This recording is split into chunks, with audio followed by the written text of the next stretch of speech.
தண்ணீர் குழாயில் ஏற்பட்ட கசிவு, தோண்டப்பட்ட பள்ளத்துல இருசக்கர வாகனத்தோட விழுந்த இளைஞர், பதபதைக்க வைக்கக்கூடிய சிசிடிவி காட்சி வெளியாகி பரபரப்பை ஏற்படுத்தியிருக்கு. என்ன நடந்தது விரிவா இந்த வீடியோல பார்க்கலாம்.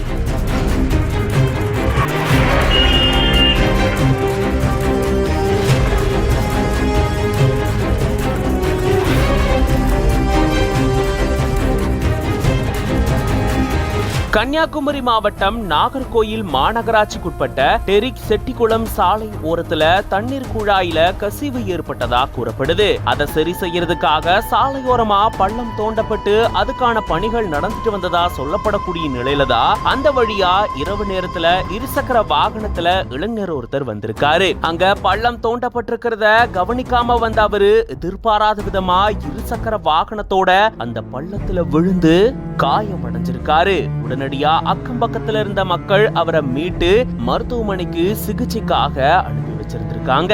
இந்த சூழல்ல தான் இளைஞர் ஒருத்தர் இருசக்கர வாகனத்தோட இப்படி பள்ளத்துல விழக்கூடிய பதபதைக்க வைக்கக்கூடிய சிசிடிவி காட்சியும் வெளியாகி இருக்கு. இந்த சம்பவத்தால அந்த பகுதியில கொஞ்ச நேரத்துக்கு பரபரப்பு சூழல் ஏற்பட்டிருந்திருக்கு. இது பத்தின உங்களோட கருத்துக்களை கமெண்ட்ஸ்ல சொல்லுங்க. மேலும் பல செய்திகளுக்கு பிஹைண்ட் உட்ஸ் பேஜை ஃபாலோ பண்ணிக்கோங்க.